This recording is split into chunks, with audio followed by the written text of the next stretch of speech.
I hit it twice apparently after. Okay, we're good. She is amazing at crocheting. Oh yeah, I got several things in here actually. If I get bored again, I'll just. That is so good. Yeah. I'm gonna go. Okay, we got So, it. when babies in utero, their temps are about half a degree centigrade higher than moms. So mom is helping them maintain their temp. They don't maintain it independently. And then when they're delivered, they're in the cold air and they're wet, so they cool off really quickly. So we want to try to help them maintain a normal body temperature. So the major tasks, they have thin skin, and the blood vessels are very close to the surface of the skin. They don't have a lot of subcutaneous fat to serve as a barrier to heat loss. Term infants have 3 times the surface body mass of an adult, and preterm infants and SGA infants have 4 times the surface mass compared to an adult. So they're especially susceptible to heat loss due to poor tone, decreased fat stores in their skin. So we're sitting here cold, and we're flexing it and trying to decrease our surface area. That's how we're staying warm. So the premature babies and sick babies, they don't flex, they just kind of lay open, so they can lose heat more quickly. So to understand the role of thermoregulation, we kind of need to understand what are some of the definitions. So you hear this and see this in nursing publications all the time, under neutral thermal temperature or neutral thermal environment.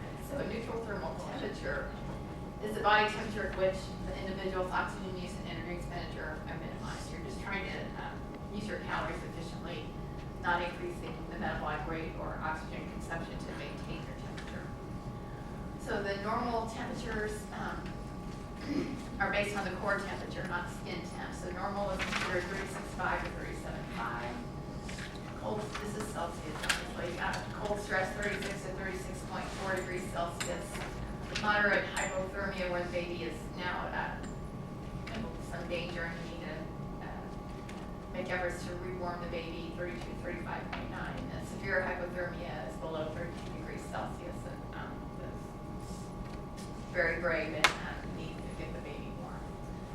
Neutral thermal environment is the air temperature surrounding the baby, whether it's an open crib or in a toilet, that supports the maintenance of a neutral thermal body temperature. So why are infants at a greater risk for thermoregulation problems? Well, we already talked about having more skin surface per pound of body weight than children or adults. It means they have more skin exposed, so that you have more chance to lose heat through radiant heat or insensible losses. Babies have thermoreceptors in the face, neck, and shoulder area. So if you are blowing cold oxygen into the warmer, it's going to stimulate those receptors, and this is going to mitigate a physiologic response to try to decrease the heat loss and increase heat production. So shivering is the way we stay warm. It's trying to generate heat with this muscle contraction. Babies can't mount this type of response. They generate heat by burning brown fat.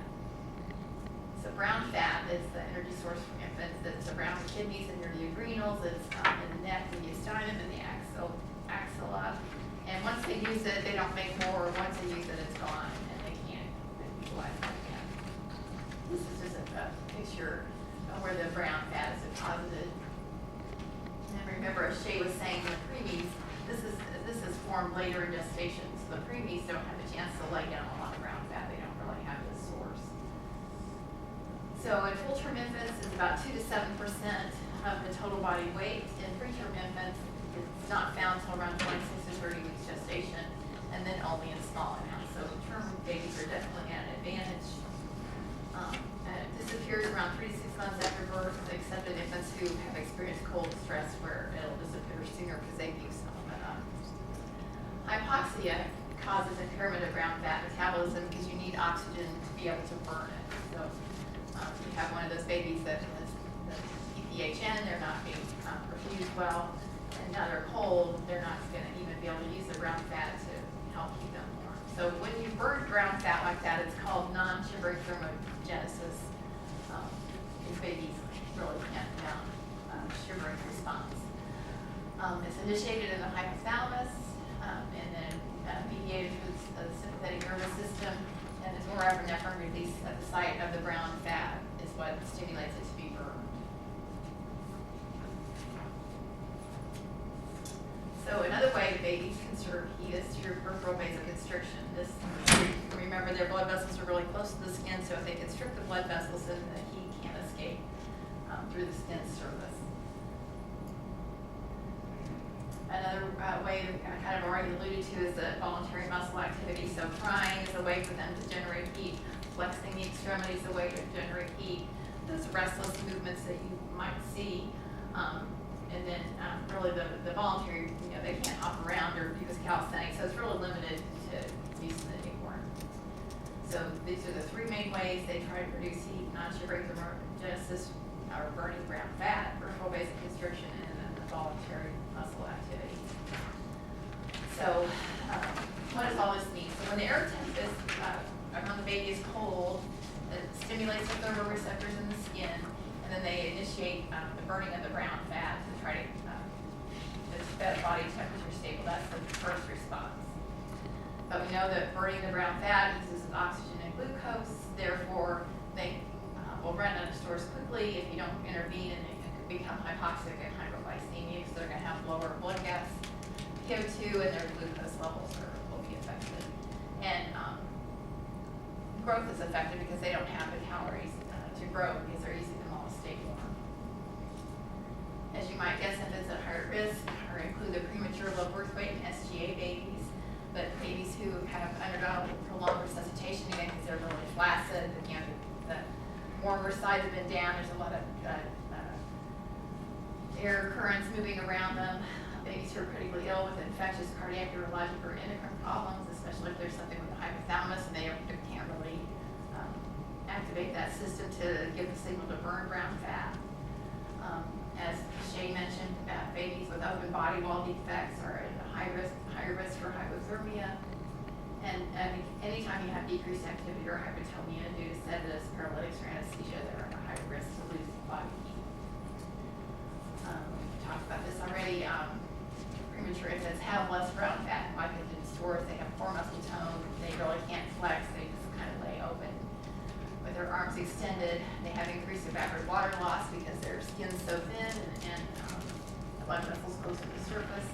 They really can't vasoconstrict the way an older baby can. You don't really see acrocyanosis in a preemie like you do in a term patient. And then they have the decreased fat stores. So if you were to compare healthy versus the sick neonate, the healthy newborn, they have the brown fat that they can burn. They can have other ways to produce heat and decrease losses as needed, where the sick baby really can't mount those responses.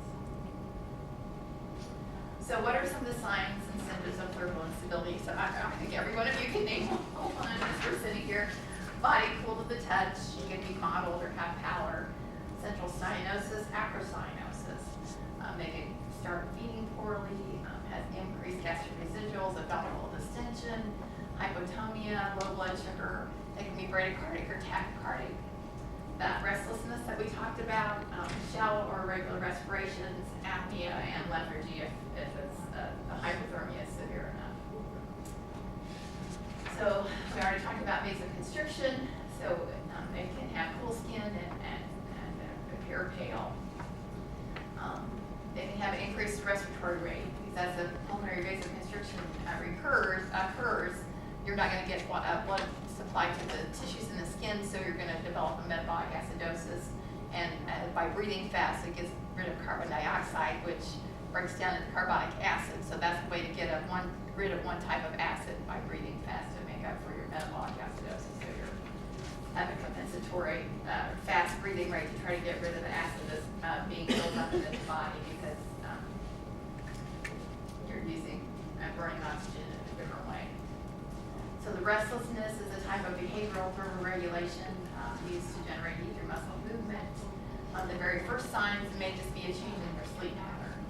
Also can indicate a change in their mental status as their cerebral blood flow is decreased. Lethargy, as I said, this happens toward the end as the cerebral blood flow continues to diminish and hypoxemia and hypoglycemia become more pronounced. So this is talked about metabolic acidosis already.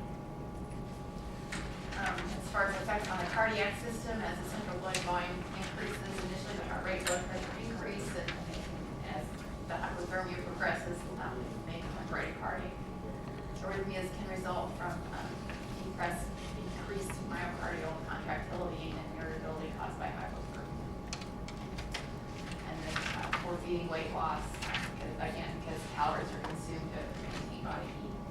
And just remember that it takes babies a long time to catch up on their weight loss because they can't move up a large volume of food like we can. And they have to kind of limit the number of calories that they can tolerate and use. So, talked about these already: hypoxemia, hypoglycemia, respiratory metabolic acidosis, and then inhibition of surfactant production related to the increased levels of acidosis. Other consequences: decreased pulmonary blood flow, increased pulmonary vascular resistance, which we talked about with PPHN, so that's why you don't want to let the babies get cold. Babies term or post-term are at higher risk for developing PPHN as a result of hypoxemia or hypothermia. So to prevent hypothermia, we want to try to maintain the neutral thermal environment and try to reduce the way babies can lose heat. And again, remembering that the normal body temperature is 36.5 to 37.5 Celsius. So how do we reduce heat loss? So first we're going to talk about 4 ways that babies can lose heat. So the first 2 we'll talk about are convection and radiation. So convection occurs when airflow carries heat to or away from the body. This is like standing in front of a fan, or air currents that go over the warmer if the sides are down. Radiation is when radiant energy exchange occurs between 2 objects that are not in direct contact with each other. So we put our hands over a warm radiator, or if your bed is next to a cold window, then you're going to lose heat to the window. Conduction and evaporation are the next 2. So conduction is heat exchange that occurs between objects that are in direct contact with one another. So it can go both ways. Skin to skin keeps the baby warm, but if you put the baby on a cold scale, the baby's going to lose heat. And then evaporation occurs when liquid is turned to vaporous with amniotic fluid on a newly delivered infant. So that's why the initial steps of it are feeding dry, stimulate, remove the wet linen, and try to reduce the chance of the baby developing hypothermia. So possible sources of heat loss, this is a little diagram. So for radiation, the baby can lose heat because the room temp is cold walls, cold items on the bed. So that's why for the golden hour, our patients, we try to set the delivery room temp at least 72 degrees to try to prevent that from happening. Conduction, they can lose heat on a cold scale, cold x-ray plates.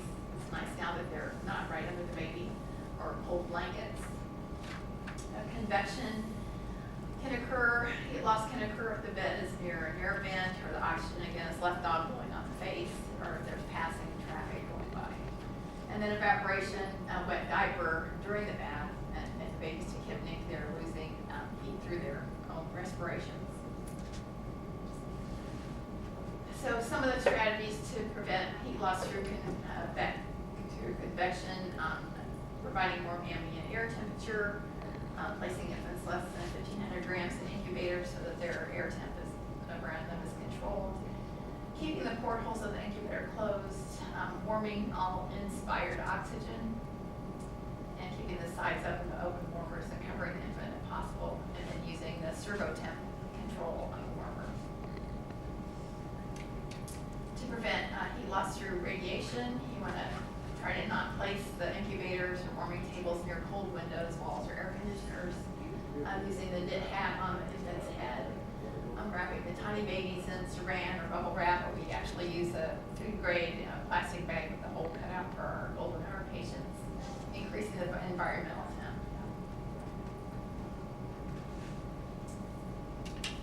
Should try to keep heat loss from conduction from happening. You can put a warm diaper or blanket between the neonate and cold surfaces. So that's why in the radiant warmer we put warm blankets, preheated radiant warmer of putting warm blankets on the scale, if you were using the portable scale. Warming all objects that come in contact with the neonates. You'll see people rubbing the stethoscope, you know, to try to get it warm so the bell is not so freezing cold when you put it on baby. And then skin to skin, we already mentioned. Evaporative heat loss can be prevented by keeping the neonate in their environment drying the baby immediately after delivery. Placing the baby in the preterm bag or wrap at delivery, and then delaying the bath. We already talked about how important that is till the temperature is stable. This is kind of a busy slide. And all of this is reinforcing how all those ways that we can lose body heat can lead to decreased body temperature, cold stress, which can trigger increased metabolic rate, metabolism of brown fat, vasoconstriction, which can lead to persistent fetal fibrillation or pulmonary hypertension.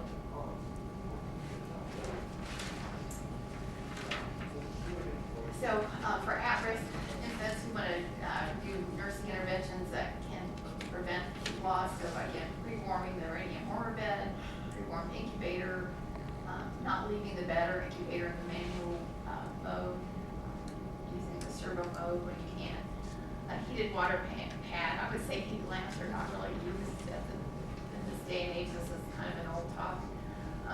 Warming and humidifying inspired gases, and again, the inclusive bag wrap at delivery. So if you're going to take care of a baby in incubator, you want to open the doors only when necessary, and try to cluster your care so you're not in and out, in and out. It's hard for the incubator to maintain the temperature. And then in the NICU, we put a blanket over the top of the incubator. Number one, to cut down on the stimuli from noise and light, but also to keep it from losing heat. So use of the skin servo monitoring. So incubators and radiant warmers are designed to work using the skin temperature to regulate the thermal environment. So regardless of what you might see at women's, you really want to try avoid placing the probe in areas over brown fat deposit areas. So one is in the armpit, but you'll go to women's today and everybody will have it under their armpit. So I'm just going to tell you what the manufacturer and what the literature says that you should do. So not putting it in the armpit, the neck, or the back. If the temperature probe is placed over brown fat deposit areas, the probe will be reading a core body temperature and not the skin temperature. So the core temperature is going to be higher than the skin temp, and so it's going to sense that the baby's warm, and the warming device will start to decrease the temp, but actually the baby will still be burning calories to maintain temp because it's reading core, not skin temp. So that's the rationale behind not putting in the axilla. It's also what the manufacturer of the warmer says, but actually it still happens. So where do we want to put it? So you want to put it at or about the costal margin of the chest, midway between xiphoid and the navel. This placement should assure that the accurate skin temperature is being measured. And you don't want to lay the infants on the probe because this is, again, going to be a falsely high temperature that will be registered, and the warmer will decrease the temperature that it's putting out. So you don't want to lay the infant on the skin probe. Do not place over bony prominences. Again, not in areas of brown fat deposits. Don't put it in poorly vascular areas or excoriated areas. You want to keep it exposed to the heat source and make sure that it stays securely attached.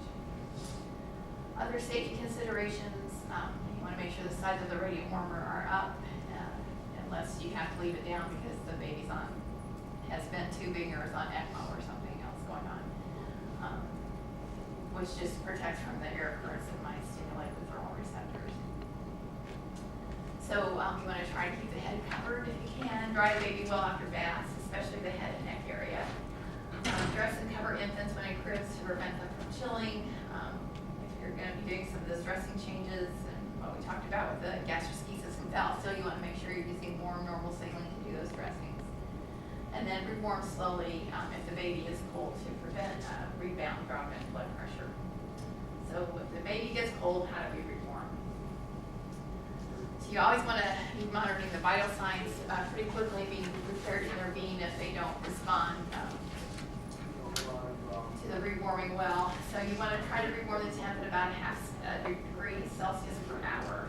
And monitoring the vital signs really frequently, every 15 to 30 seconds. And we want to be measuring the core temp. Remembering that skin temp will be higher than the axillary temp. As you rewarm, the baby might start to vasodilate the blood vessels, which can cause a drop in blood pressure, so we want to monitor the blood pressure. And then follow the heart rate and rhythm, looking for bradycardias or arrhythmias that are sometimes seen in hypothermia. During the process, you want to monitor the respiratory rate, look for signs of distress or apnea. We're going to monitor their oxygen saturations and be prepared to offer increased respiratory support if they're not tolerating it, and then monitoring blood sugar. So the incubator is a better way to rewarm babies than a warmer.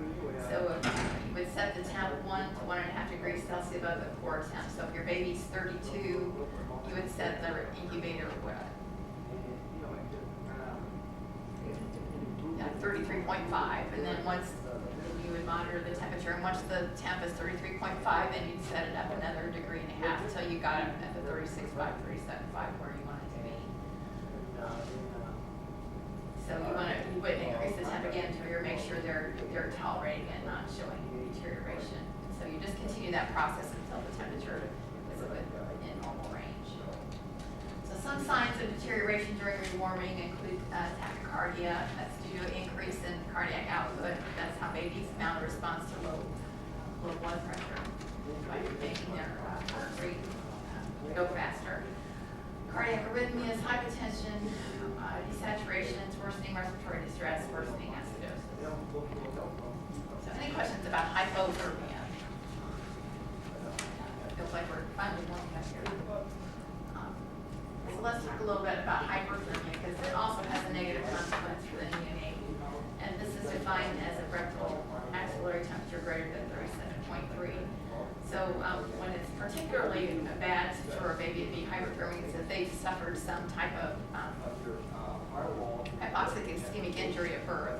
So if the temperature is too high, it's going to cause the neurons to die off faster. So that's why we do the therapeutic head cooling for those babies that have had an insult at birth. So you really don't want to get these kids high.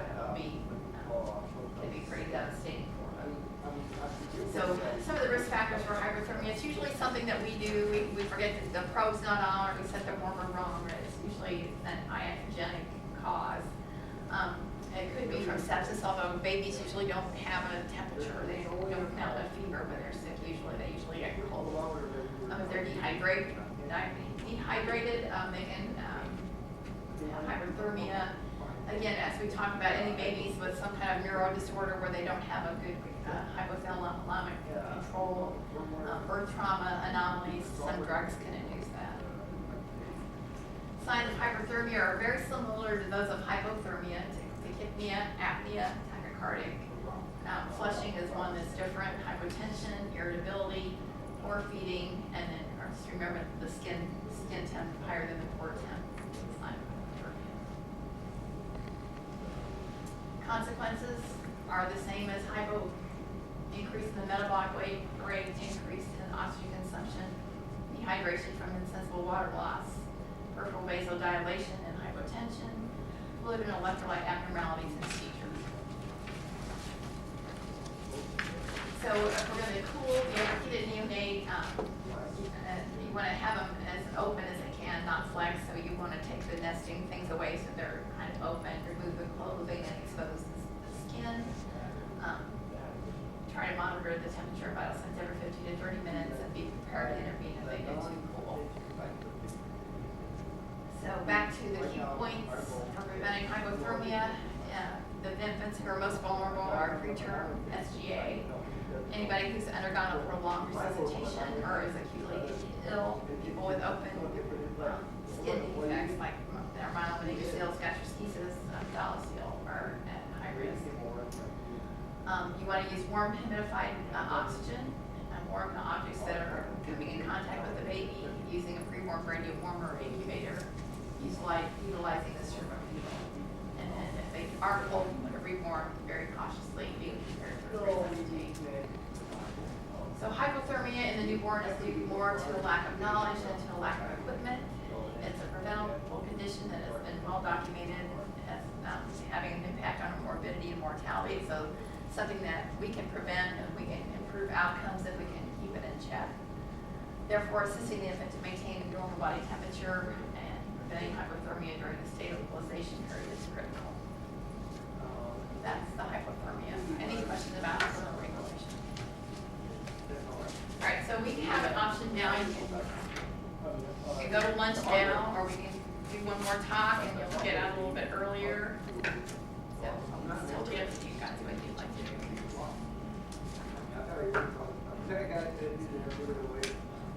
I think the newborn hospitalists are buying lunch for Oh, okay. everyone.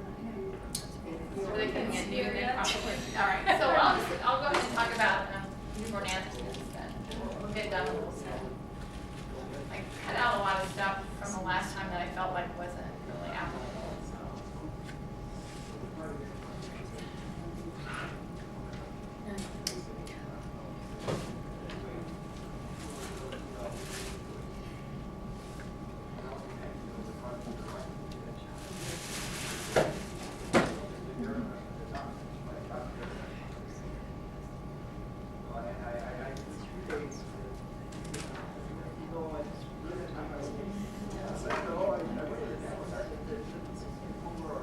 All right, so now we're going to switch over to the neonatal abstinence syndrome. How many kids are you guys seeing? Are they staying a long time? Or? We really haven't had. You're all haven't had it. Okay. Well,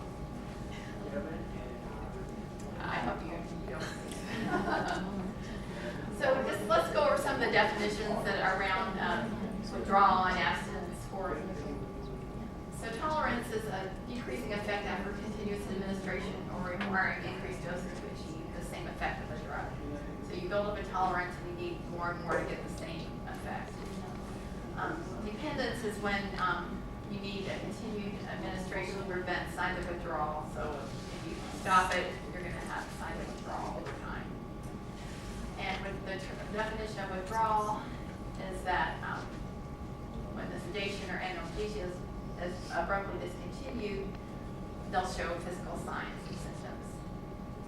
And then addiction is the psychological condition of compulsive drug seeking behaviors characteristic by compulsive use of the drug, securing a constant supply and a tendency to relapse after withdrawal. So babies aren't really addicted, but they can withdraw. So when we talk about neonatal drug withdrawal, most of the time we're talking to neonatal withdrawal from opiates, which is termed neonatal abstinence syndrome or NAS. Actual incidence is not known, but we feel like it's increased despite what we see in women. And while there's a fair amount of information on the short-term effects, the long-term effects of fetal drug exposure is really still unknown. Alcohol may be the exception because we know the effects of alcohol exposure. We talked about that fetal alcohol syndrome in that previous talk. We don't really know what the optimal treatment is for fetal drug exposure. And in addition, in the NICU, we have to use a lot of time narcotics and continuous drips for babies who are post-op or post-ECMO. So there's a different, they will also go through withdrawal. So probably the damage that we're doing in the NICU is very similar to what happens if they have a fetal exposure. So what's withdrawal and what's toxicity? So certain maternal use of certain drugs can cause transient neonatal signs that look like withdrawal or acute toxicity, or sustained signs consistent with a lasting drug effect. Babies who were exposed to cocaine probably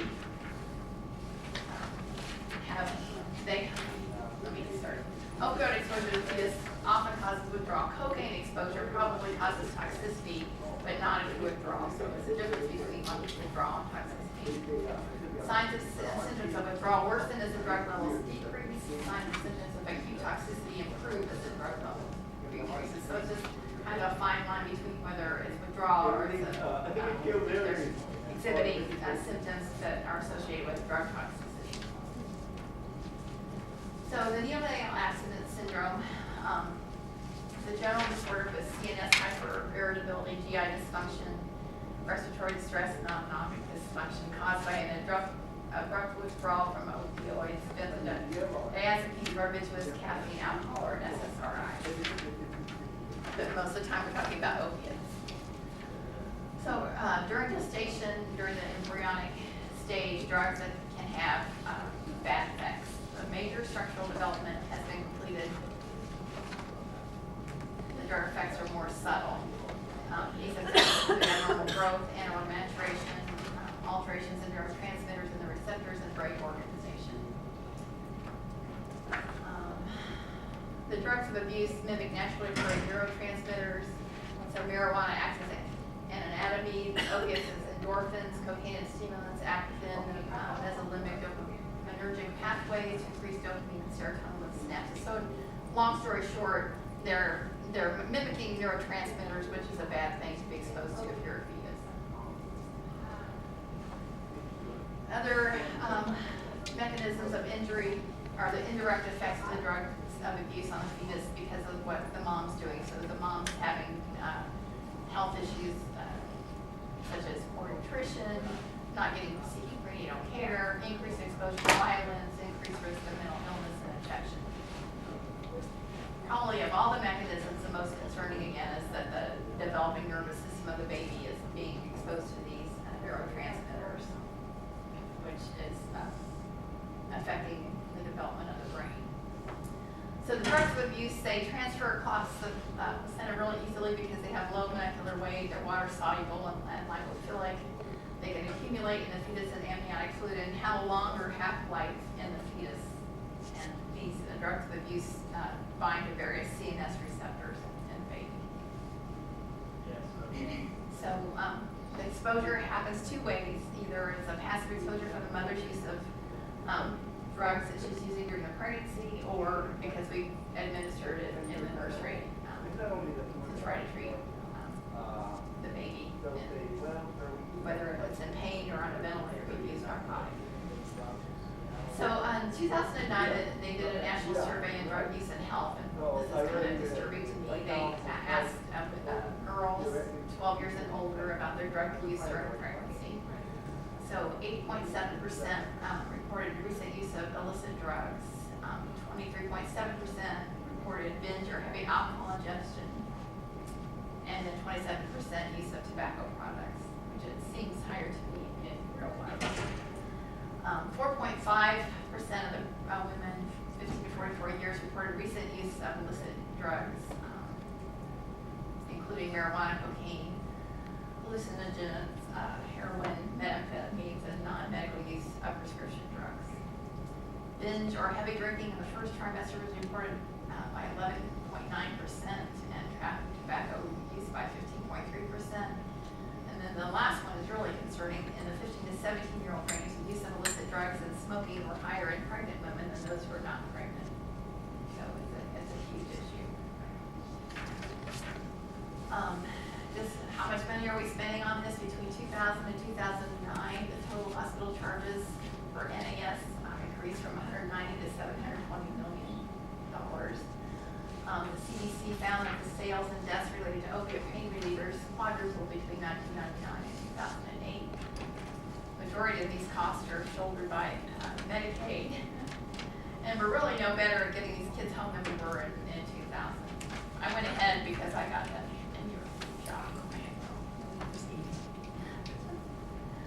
So in Indiana, this is a problem in every family. It's a nationwide problem. The classic drugs of abuse that cause neonatal withdrawal are the opioids, such as heroin and morphine.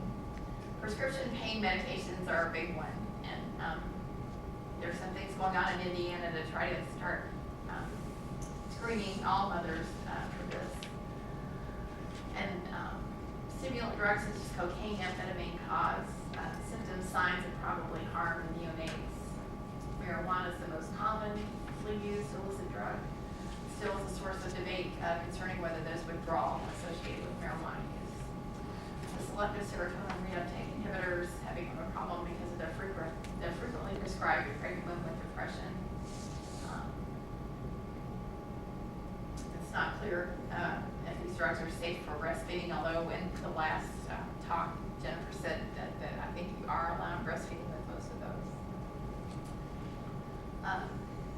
So again, by far the most common neonatal drug withdrawal comes from intrauterine opioid exposure. That's a repeat, isn't it? So what are opioids? So it's a class of natural endogenous and synthetic compounds that activate primarily the opioid receptors in the CNS to produce supraspinal analgesia. Morphine is a natural opioid and is extracted from the opium poppy. Codeine, heroin, hydromorphone, fentanyl, and methadone are all synthetic opioids. Opioids acutely inhibit the release of noradrenaline at the synaptic terminals, and over time, with chronic exposure, the tolerance develops and the rate of noradrenaline release increases toward normal. So they develop a tolerance for it. If you abruptly stop the exogenous opioids, end up with autonomic and behavioral science characteristic of opioid withdrawal. So maternal detoxification during pregnancy is associated with increased risk of fetal distress and fetal loss. So you want to think it's better if they're in some type of maintenance programs with methadone, because they can have better sustained opioid concentrations in the mother and the fetus that keep them from opioid craving, suppress their abstinence, symptomatology, block heroin-induced euphoria, and prevent fetal distress. So being in a program is helpful as far as the baby's outcome. Unfortunately, because of its addictive properties, the use of methadone takes detoxification after delivery, makes it unlikely, and produces a longer course of NES than with heroin exposure. So it's harder to get a baby off when the mother's been on methadone than it is if she's been on heroin, but it's better for the baby in utero to be on the methadone program. So since the opioid receptors are concentrated in the CNS and GI tract, those are the signs and symptoms you see when the baby's withdrawing. So GI symptoms and CNS symptoms. Environmental stimuli and hunger can make the perceived severity of the NAS worse. So we try to offer frequent feedings and try to keep the baby in a quiet room as part of the withdrawal treatment. Signs of neonatal withdrawal often begin in the first 24 hours after birth with heroin and methadone. The withdrawal tends to be between 24 and 72 hours. However, for both, withdrawal has been reported to take up to 5 to 7 days to develop.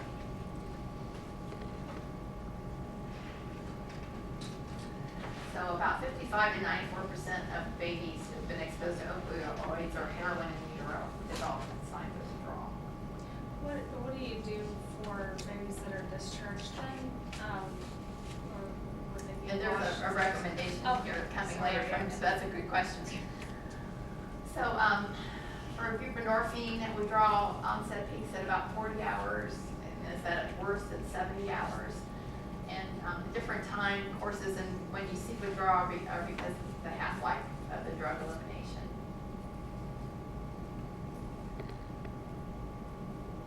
The incidence and severity of NAS are greater in infants exposed to methadone as compared with infants exposed to heroin, but up to 50% of infants exposed to the buprenorphine may withdraw as well.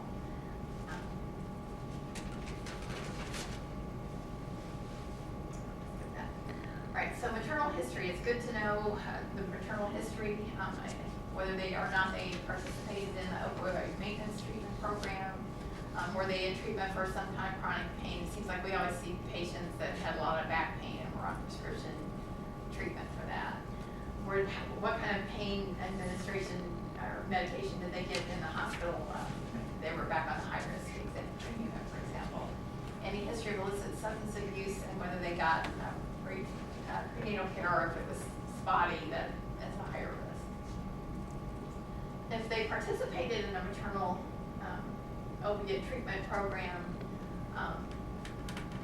it seems like the mother's nutrition and weight gain is a little bit better, that they tend to make their prenatal OB visits, so improve prenatal care, and that the birth weight's a little bit better in those babies of those moms. If they don't go, they're at risk of having increased high-risk behaviors, more infectious disease, they see higher incidence of prematurity in NAS. So these are just some of the demographic risk factors and associated conditions. So that, this is what you might expect for social economic circumstances, although, you can't rule out your white middle-aged person as being someone who is abusing substances. Poor antenatal care, a teenager unwed mother, or education, someone who has other infectious disease or positive HIV serology, poly users, poor nutritional status, and anemia are all risk factors for developing NAS. So you want to try to get a complete history. Sometimes that's not readily available. People will not be forthcoming about their drug use sometimes. Or sometimes they'll just tell you, I'm always surprised how they just say, yeah, I've been taking it. Infant characteristics. You might have a preterm baby. You can see uterine growth retardation and then neurobehavioral anomalies. This is, again, a picture of the fetal alcohol syndrome with the characteristics that we typically see. As far as cocaine use, these are some of the obstetric effects that you might see. Seems like we usually start, when we see someone with an abruption that can't be explained, we think about cocaine. Neonatal effects may include fetal distress, low Apgar score, prematurity, low birth weight.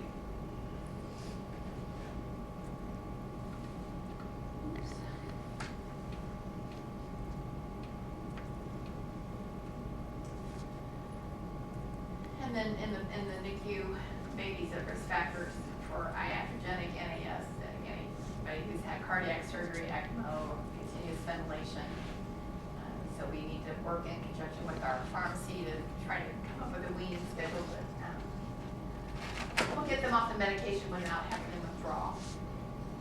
So how do we screen? You guys are all familiar with the urine testing.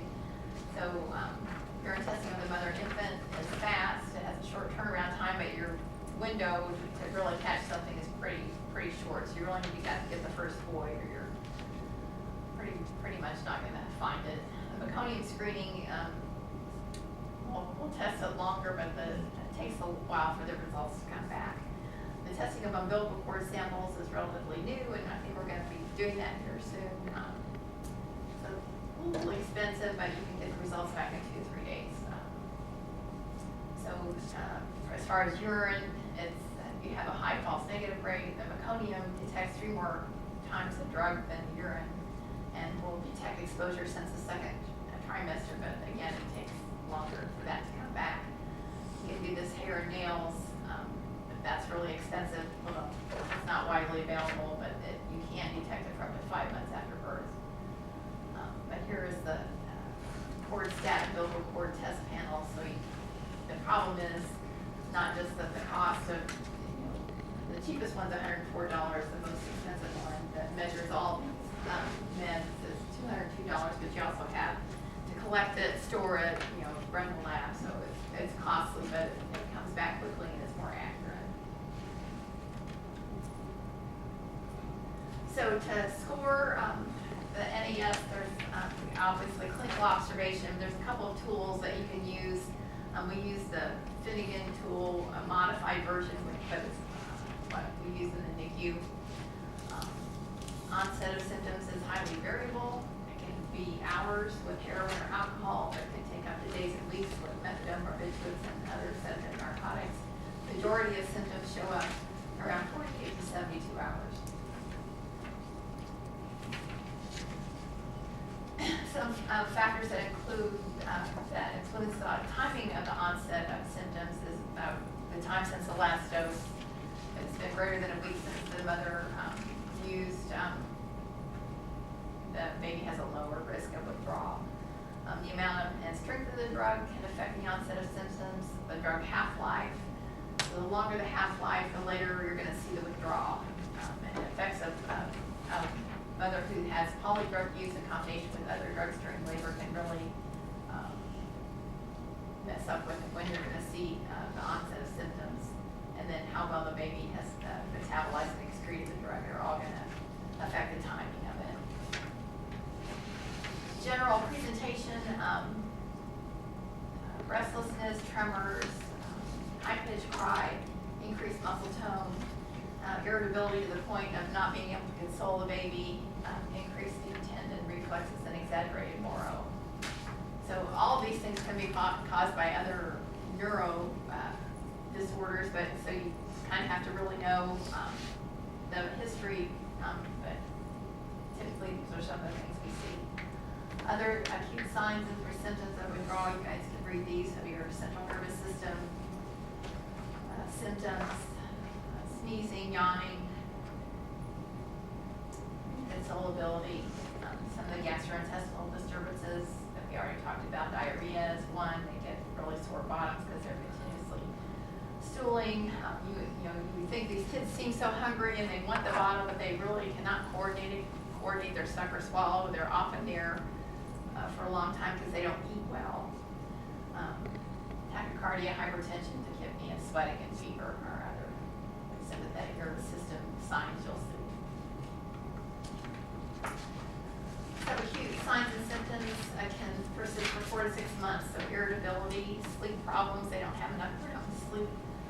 They're hyperactive, and again, the feeding problems, they have excessive sucking, but then they don't coordinate their suck swallow at all.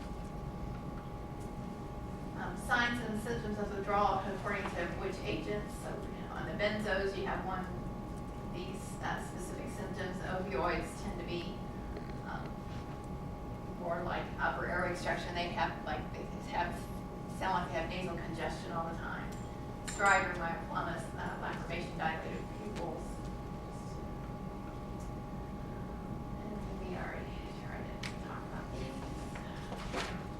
These are just other causes that can give the same symptoms. So NEC or CNS infections, prematurity, infection can all mimic the signs of withdrawal, so you kind of have to know your history.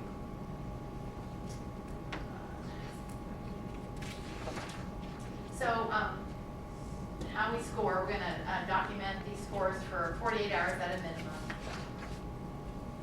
Anybody who has a mother who participated in this opioid treatment program, if they know they've had treatment for chronic pain, if the mother had a positive urine drug screen or the baby had a positive urine drug screen, we're going to do scores for at least 48 hours. And then, of course, if they're on a drip, they can do that. So once the newborn is symptomatic, you have to decide how you're going to manage it.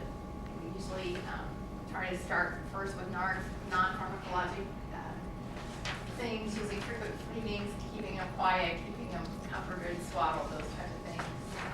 If the non-pharmacologic approach is not successful, then we have to move on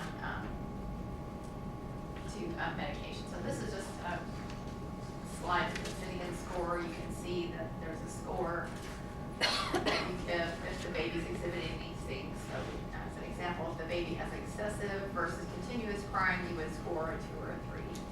If they're not sleeping after a feeding, so if they're sleeping less than an hour, that gives you after a feeding, that gives you a score of 3.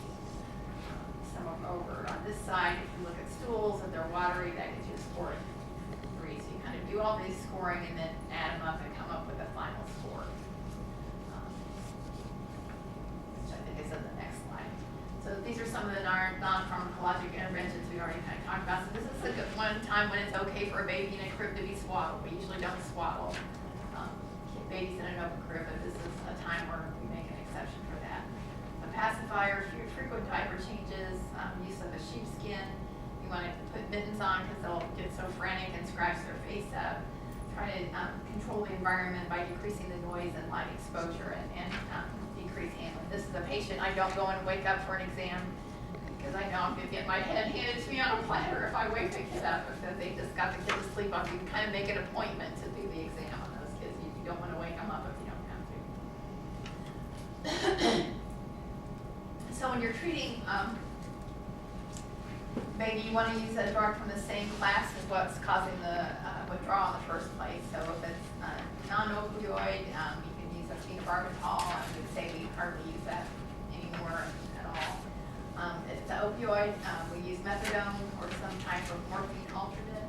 If if it's a polydrug exposure, you're probably gonna have to use more than one therapy. Excuse me.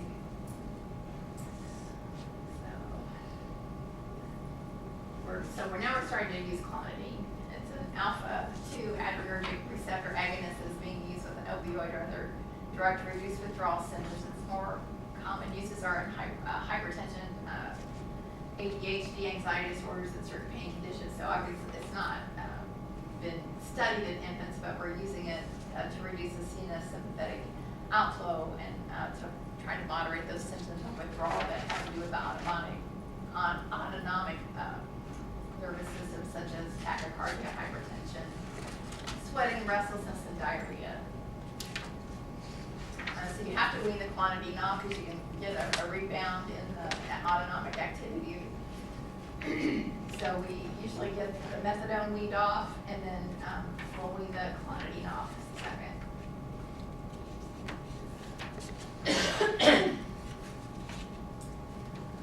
So some of the criteria for pharmacologic management, if their baby's having seizures that's related to withdrawal, if they're having poor feeding, diarrhea, vomiting, failure to thrive, or weight gain, weight loss.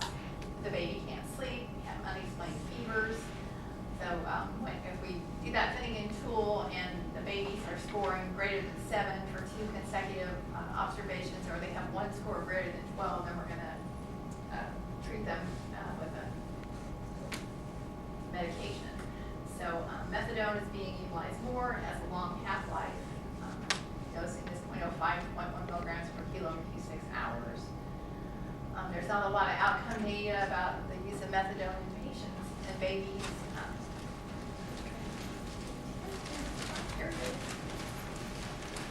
When looking at length of stay, one study said 1 to 122 days with an average of 32 days in your hospital stay. A recent study averages about 53 days, so it's usually somewhere between 1 and 2 months that they're in the hospital.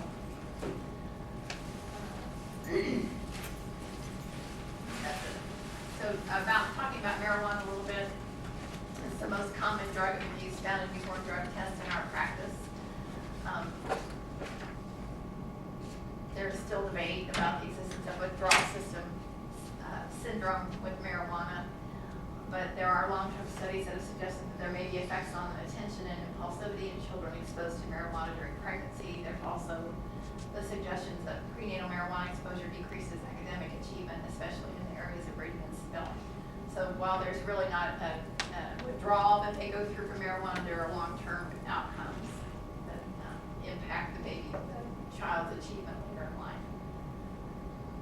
Cocaine and other stimulants, as we talked about earlier, that they might have symptoms from cocaine toxicity, but there's not a true withdrawal that we see in the NICU from cocaine. Both cocaine and methamphetamine increase the risk of preterm birth, placental abruption, fetal distress, and IUGR. Neurobehavioral abnormalities that occur frequently 2 to 3 days after birth in neonates include irritability, hyperactivity, tremors, high-pitched cry, and excessive sucking. The metabolites from cocaine may be detected in exposed infants for up to 7 days after birth. But again, it's more about drug effect than withdrawal from cocaine. I heard past studies about behavioral problems with the kids later, like in school age, or problems with bonding, but I don't think any of that's proven. The SSRIs, this is a class of antidepressant medications that are used to treat depression. Some of the names you might recognize: Prozac, Zoloft, Lexapro, and Paxil. They block the reuptake of serotonin to the presynaptic neuron, thereby increasing the concentration of serotonin in the presynaptic cleft available to bind to serotonin. And receptors on the postsynaptic neuron, in short version, they have a lot of circulating serotonin.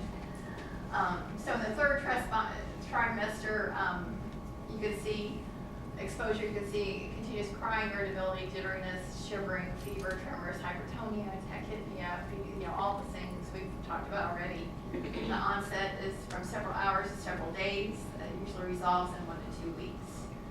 Again, it's not known whether this is withdrawal or they're reacting to these increased serotonin levels.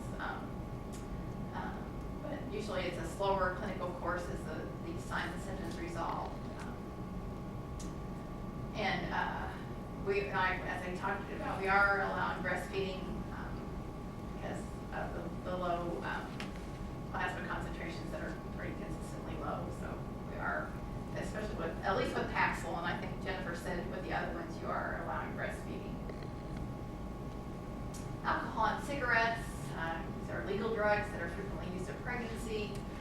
Maternal smoking exposes the fetus to more than 4,000 compounds. The best known is nicotine. Exact mechanisms by which nicotine causes harm to the fetus are unknown, but likely include hypoxia, undernourishment of the fetus, and direct vasoconstrictor effects on the placenta and umbilical vessels. So these babies are typically a little bit smaller. It's also been shown to have a direct negative effect on the brain development, and it increases SIDS, I think, by at least 3-fold, even if they stop smoking by the time the baby's delivered. Ethanol readily crosses the placenta with significant concentrations that are identified in amniotic fluid and maternal and fetal blood. So the teratogenic effects on the fetus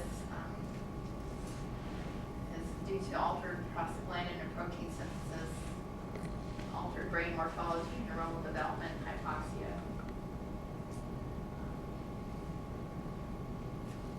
These are really out of order, I apologize. So some of the, because I think you're going to see a graph here in a minute there.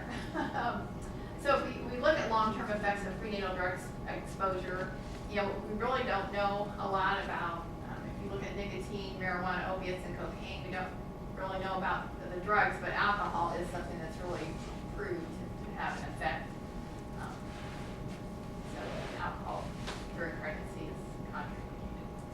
So what are some of the interventions that we can do if you have a baby who's withdrawing? So some of the nutritional interventions is that we allow frequent feedings on demand, allow for extended sleep periods at night. So we'll let them go longer than the 3 to 4 hours at night if they want to sleep. They burn up a lot of calories because they're agitated and they're irritable and they're awake a lot. So we're using 24 calorie grams formula or maternal breast milk that's fortified. If they're not growing well, we may have to resort to using TPN with caloric demands estimated to be 150 to 250 kcals per day. We want to use the comfort measures and obviously continue our NAS scoring, notifying the doc if the scores are high or if they all of a sudden leveled off. Counsel mom regarding breastfeeding and try to develop a comprehensive discharge plan. So it's hard to interact with these mothers because you probably have an opinion of what's going on, but you really can't judge or let them know that you're judging or haven't thought about what they've done. You just need to try to establish trust, try to have consistency in caregivers. You need to be really clear with the mom about what the expectations are. So we're going to wean this off and kind of give them a timeline and what behaviors that we expect from them. You want to encourage them to touch and care for the baby and tell them to intervene with the crying early, but that not to interpret their baby crying as a rejection of them, and that's just part of their withdrawal, that they are going to cry a lot and be irritable. So long-term outcomes, we don't really know. It's kind of hard to tease it all out, because a lot of times these babies come from families who don't have a lot of support or low socioeconomic or poorly educated, so it's kind of hard to know what's from the drugs or what's from the environment. But as far as the impairment in intelligence, it looks like most of the infants appear to do okay cognitively. With opiates and other drugs, long-term problems tend to be behavioral and problems with learning.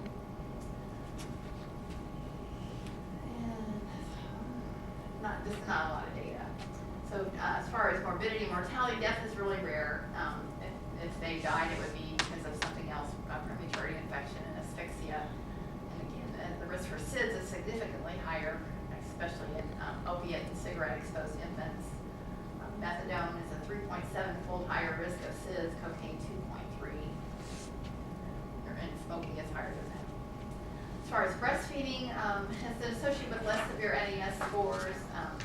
lot of times the symptoms will present later and will be less severe.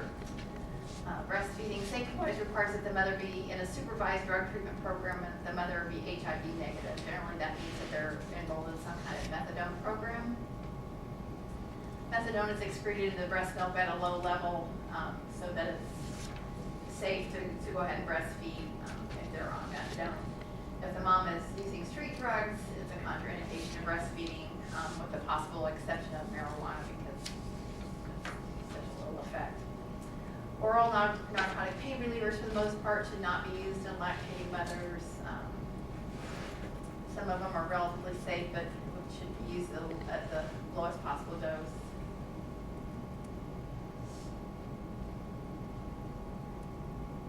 So, and this is the one that, in this talk was done, part of it was written by Dr. Wareham, kind of says, except for Paxil, we shouldn't be breastfeeding with SSRI, but apparently in the breastfeeding book, most of them are okay, so I think we do, but again, it's all nebulous, it's, because we don't really know what the impacts are. So the length of observation, this is kind of go back to your question, is dependent on what the mother's history is and the type and amount of drug that she was taking. Because the heroin withdrawal usually begins within the first 24 hours, methadone within 24 to 72, but they both could be delayed to 5 to 7 days. So the AAP recommends that infants be observed for at least 3 days, and infants born to mothers using a long-acting opiate should be observed 5 to 7. So that's the AAP recommendation, whether that's what happens or not. So in summary, every nursery should develop a protocol that defines indications and procedures for screening for maternal substance abuse and come up with a standardized plan for evaluating and treating infants. Infants with known intrauterine exposure should be observed in the hospital for 4 to 7 days and with close outpatient follow-up. Breastfeeding, as safely possible, can help reduce the risk of withdrawal. However, mothers must be closely supervised and be HIV negative. So any questions about any of this? I think your food is good. So you guys want a break? And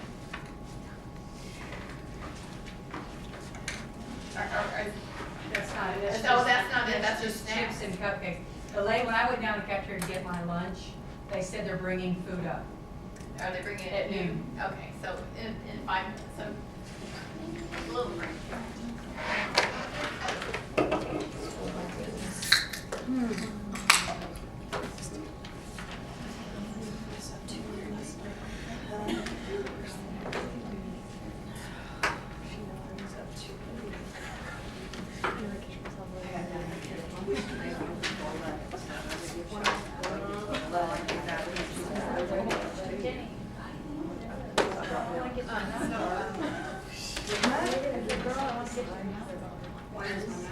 No, you're doing. Watching me, I'm like, really? I know. I did that too. I'm like. Thanks for eating the light. It's like I'm hearing her though.